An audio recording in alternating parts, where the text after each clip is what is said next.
Success की सबसे खास बात है कि वो मेहनत करने वालों पे फ़िदा हो जाती है। 19 मार्च के करंट अफेयर के इस सेशन में आप सभी का बहुत बहुत स्वागत है।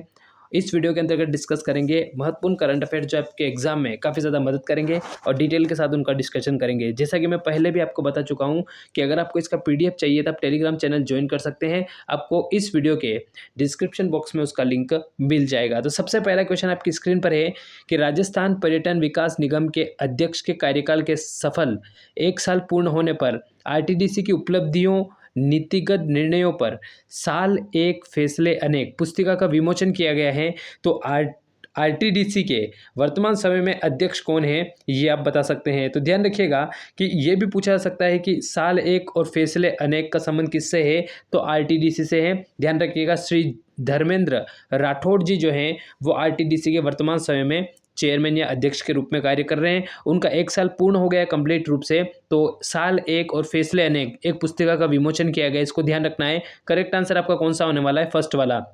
हरिप्रसाद शर्मा जी आरएसएम एसएसबी जो कर्मचारी चयन बोर्ड है उसके अध्यक्ष हैं, और संजय कुमार श्रोत्री जी आरपीएससी आपको पता ही है। निरंजन कुमार आर्य जी जो हैं वो पहले हमारे मुख्य सचिव थे, इनको ध्यान रखना है। वर्तमान समय में रिटायर्ड हो चुके हैं, तो ये डिटेल आप थोड़ी सी ध्यान रखिएगा। आरटीडीसी के अगर हम थोड़ा डिटेल से देख लें, क्योंकि करंट में अगर ये चल रहा है तो इससे बैकग्राउंड में जाए क्वेश्चन बन सकता है। आरटीडीसी का जो फुल फॉर्म है वो एग्जाम में पूछा जा चुका है। राजस्थान टूरिज्म डेवलपमेंट कॉरपोरेशन इसकी फुल फॉर्म है। 24 नवंबर ये डेट सटीक डेट है, कोई कंफ्यूज मत होइएगा। ऑफिशियल डेटा लिया गया है तो कोई भी कंफ्यूजन नहीं रखना है। आरटीडीसी की स्थापना जो की गई थी उसका मुख्य उद्देश्य क्या था, राजस्थान राज्य पर्यटन को बढ़ावा देना और पर्यटन के आधारभूत जो ढांचा है उसको विकसित करने का कार्य आरटीडीसी का ही रहता है। नाम से पता चल रहा है, राजस्थान टूरिज्म डेवलपमेंट कॉरपोरेशन इसका फुल फॉर्म है, इसको ध्यान रखना है। हमारे इसकी अगर बात करें तो भारत पॉइंट ऑफ व्यू से इसका जो टैगलाइन है वो क्या है कि राजस्थान भारत का अतुल्य राज्य है। लोगो कुछ इस प्रकार से है, और इसमें जो ध्येय वाक्य जो है वो कौन सा है, पधारो हमारे देश। ये काफ़ी ज़्यादा इंपॉर्टेंट है, इसको ध्यान रखना है। कभी कभी लोगों से संबंधित डिटेल भी पूछ ली जाती है कि लोगों में क्या है, तो आपको पता है कि यहाँ पे ये ऊँट दिख रहा है, इसको आपको थोड़ा सा ध्यान रखना है, क्योंकि ये क्वेश्चन बना हुआ है कि राजस्थान के जो पर्यटन विभाग का जो लोगो है उसके अंतर्गत कौन कौन सी चीज़ें आती है। मोहम्मद यूनुस समिति की सिफारिश पर आपको पता है कि 4 मार्च 1989 को पर्यटन को उद्योग का दर्जा देने की घोषणा हुई थी, और राजस्थान ऐसा करने वाला पहला राज्य मिला था। इस प्रकार से व्यवस्थित तरीके से पैटर्न आपको चाहिए तो स्मार्ट स्टडी का जो है टेलीग्राम चैनल है जो यहाँ पे दिया हुआ है, इसको आप ज्वाइन कर सकते हैं। आपको एक पीडीएफ फ्री ऑफ कॉस्ट वहाँ पे मिल जाएगी। तो आई होप आपको पर्यटन से संबंधित डिटेल अच्छे तरीके से समझ में आ गई होगी। राजस्थान के किस संभाग में माइनिंग यूनिवर्सिटी बनाए जाने की घोषणा की गई है। आपको पता है कि माइनिंग यूनिवर्सिटी बनाई जाएगी, कहाँ पे बनाई जाएगी, कोटा वाले क्षेत्र में। कहाँ पे बनाई जाएगी दोस्तों, कोटा वाले क्षेत्र में। राजस्थान की एजुकेशन सिटी जो है कोटा में माइनिंग यूनिवर्सिटी बनाई जाएगी, क्योंकि राजस्थान में खनिज की अपार संभावनाएं हैं। इस कारण से माइनिंग के लिए यूनिवर्सिटी बनाए जाने की घोषणा की गई है। नेक्स्ट क्वेश्चन है कि राजस्थान में 19 नए जिलों के गठन के लिए समिति बनाई गई थी। उस समिति के जो अध्यक्ष थे वो कौन थे, ये आपको बताना है। तो आपको पता होना चाहिए कि वेरियस टाइम पे अलग अलग समिति आई हैं। जैसे आपको पता है प्रतियोगी परीक्षाओं से संबंधित एक समिति राजस्थान में भी है, विजय कुमार व्यास। एक परमेश चंद कमेटी का नाम आपने सुना होगा, प्रतापगढ़ से संबंधित, उसका नाम आपने सुना होगा। इसके साथ ही पी सत्यनारायण समिति का नाम भी आपने सुना होगा। विजय कुमार व्यास में आपको बता चुका हूँ। तो इस क्वेश्चन का करेक्ट आंसर अपना कौन सा है, राम लुभाया समिति नए जिलों के गठन से संबंधित है। राजस्थान में 19 नए जिलों के गठन से संबंधित जो घोषणा है वो की गई है, इसको ध्यान रखना है। अब मैं आपको सेंट्रल लेवल की कुछ इंपॉर्टेंट समितियां बता रहा हूं, इसको आपको ध्यान से देखना है। ये क्वेश्चन बार बार एग्जाम में पूछा जा चुका है। आपको पता होना चाहिए दोस्तों कि के संथानम समिति सीबीआई से संबंधित है। एसपी तलवार समिति का संबंध कमजोर सार्वजनिक क्षेत्र के जो बैंक हैं उनका पुनर्गठन करने से संबंधित जो समिति थी वो एसपी तलवार समिति थी। सुरेश तेंदुलकर समिति, मोस्ट इंपॉर्टेंट क्वेश्चन है, आपको ध्यान रखना है कि गरीबी रेखा को पुनर्परिभाषित करने के लिए, उसकी गणना के लिए जो समिति का गठन किया गया था वो सुरेश तेंदुलकर समिति का गठन किया गया था। सप्तऋषि समिति कम इंपॉर्टेंट है, आप देख सकते हैं, बाकी इतनी इंपॉर्टेंट नहीं है। फिर भी शाह समिति की अगर बात करें तो गैर वित्तीय कंपनीज, नॉन फाइनेंशियल बैंकिंग जो है उनके सुधार से संबंधित जो है वो शाह समिति का गठन किया गया था। श्री रामन समिति की बात करें तो नाबार्ड का नाम आपने सुना होगा। नेशनल एग्रीकल्चर बैंक के बारे में, तो शिव रामन समिति 1979 की, नाबार्ड की स्थापना इसी समिति की सिफारिश पर की गई थी। एस.एन. वर्मा समिति जो है वो वाणिज्यिक बैंकों के पुनर्गठन से संबंधित है। स्वामीनाथन आयोग की तो बार बार चर्चा होती रहती है। अभी आपको पता हो तो कुछ टाइम पहले प्रोटेस्ट भी किया था किसानों ने। स्वामीनाथन समिति की रिपोर्ट को लागू करने से संबंधित ये समिति आती है, इसको ध्यान रखना है। सुखमय चक्रवर्ती समिति की बात करें तो भारतीय मौद्रिक प्रणाली के कामकाज का आकलन, मॉनेटरी पॉलिसी जो है उसके कामकाज का आकलन करने से संबंधित है। और टंडन समिति बैंकों द्वारा कार्यशील पूंजी वित्त पोषण की प्रणाली से संबंधित है। डायरेक्ट पूछता है कि तेंदुलकर समिति का संबंध किससे है, शाह समिति का संबंध किससे है। एक बार सरसरी निगाहों से इनको देख लीजिएगा। मैंने पहले ही बता चुका हूं कि आपको इसका पीडीएफ भी मिल जाएगा, आप टेलीग्राम को ज्वाइन कर लीजिएगा, फ्री ऑफ कॉस्ट मिलेगा, कोई भी उसका चार्ज नहीं लगने वाला है। तो ये आपको अच्छे तरीके से ध्यान रखना है।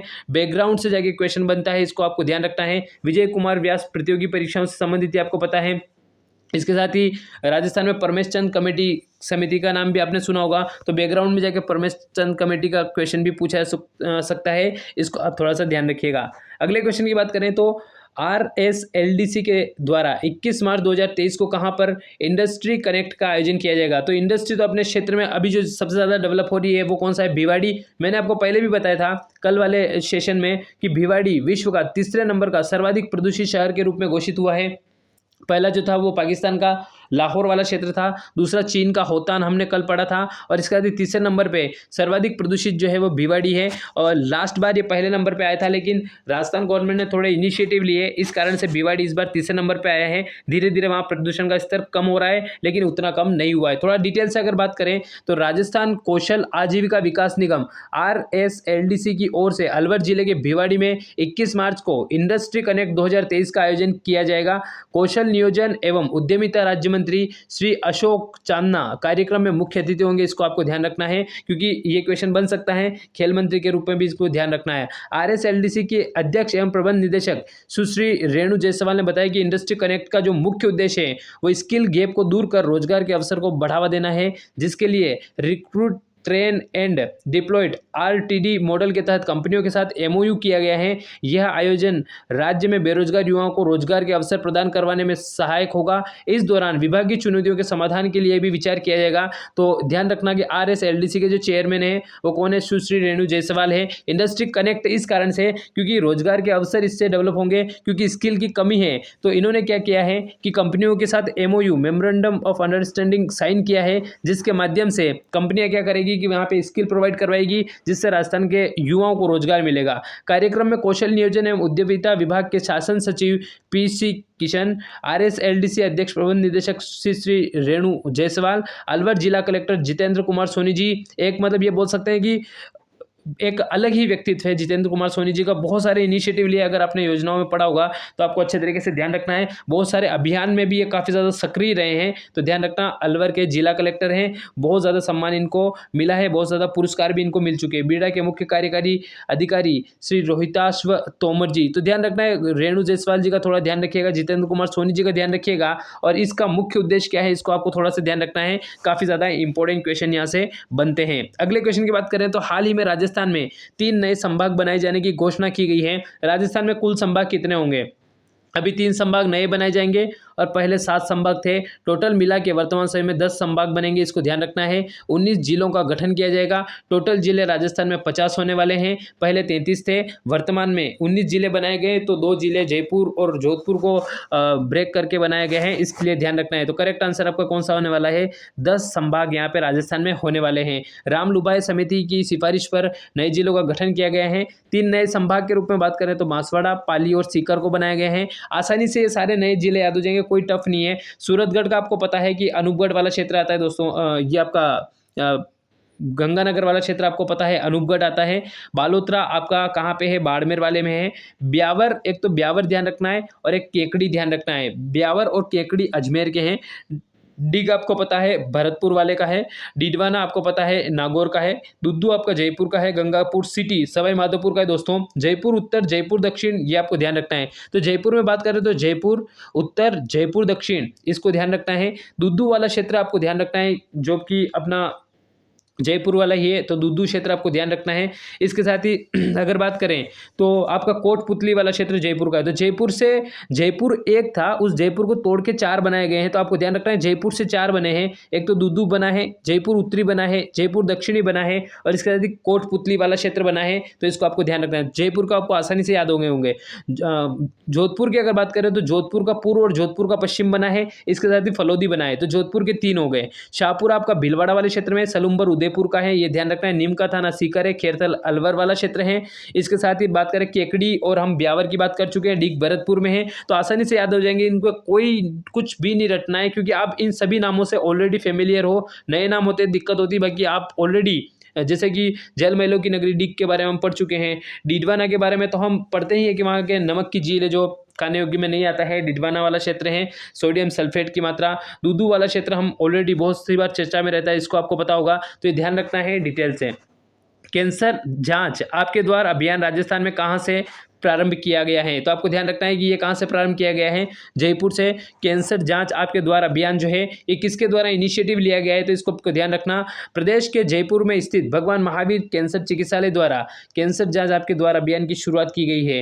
राज्यपाल कलराज मिश्र जी जो हैं ने बताया कि भगवान महावीर कैंसर चिकित्सालय के ट्रस्टी, चिकित्सक एवं नर्सिंग स्टाफ ने विशेष बस तैयार कर प्रदेश के गाँव-गाँव तक पहुँचकर कैंसर जागरूकता और जाँच के लिए एक नई पहल शुरू की है। काफ़ी अच्छा इनिशिएटिव है क्योंकि ये बीमारी बहुत वृहद स्तर पर फैल भी रही है और इसका डायरेक्ट रूप से उपचार भी नहीं मिल रहा है, तो इसमें जांच काफ़ी ज़्यादा ज़रूरी है क्योंकि समय से पता चल जाए तो उपचार संभव है। लोकानुरंजन का मेले का जो आयोजन है वो कहाँ पे किया गया था, आपको ध्यान रखना है। लोकानुरंजन मेले का आयोजन जो है वो जोधपुर में किया गया है। कभी एक क्वेश्चन एग्जाम में टपकेगा तो बहुत दिक्कत करेगा क्योंकि ये मेला डायरेक्टली रूप से आपको किसी किताब में नहीं मिलने वाला है, करंट के पॉइंट ऑफ व्यू से पूछा जा सकता है, तो ध्यान रखना है। मुख्यमंत्री जी अशोक गहलोत जी के द्वारा अशोक उद्यान जोधपुर में लोकानुरंजन मेले का उद्घाटन किया गया है, तो इसका उद्घाटन अशोक गहलोत जी के द्वारा किया गया है, ये आपको ध्यान रखना है। और इसका आयोजन जो है, इसके संचालक के रूप में अगर बात करें तो इसका आयोजन राजस्थान संगीत नाटक अकादमी के द्वारा किया गया है, इसको भी ध्यान रखिएगा।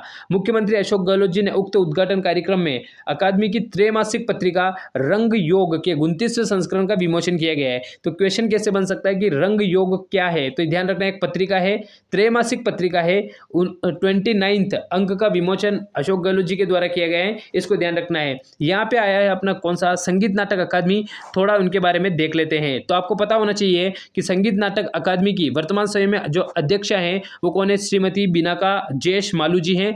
इसकी स्थापना, संगीत नाटक अकादमी की जो स्थापना है वो जोधपुर में की गई थी और 1957 में की गई थी, तो ध्यान रखना बिनाका मालू जी का क्वेश्चन बन सकता है, काफ़ी ज़्यादा इंपॉर्टेंट है। निम्नलिखित में से राजस्थान के किस शहर में G20 की बैठक का आयोजन नहीं किया जाएगा, तो आप याद कैसे रखोगे, आपको ध्यान रखना है कि जय जो कहाँ गया है, उदयपुर गया है, तो जय जो कहाँ गया है, उदयपुर, तो जय से तो है जयपुर, जो से है जोधपुर और उदय से है उदयपुर, तो बीकानेर में G20 बैठकों का आयोजन नहीं किया जाएगा, इसको आपको थोड़ा सा ध्यान रखना है।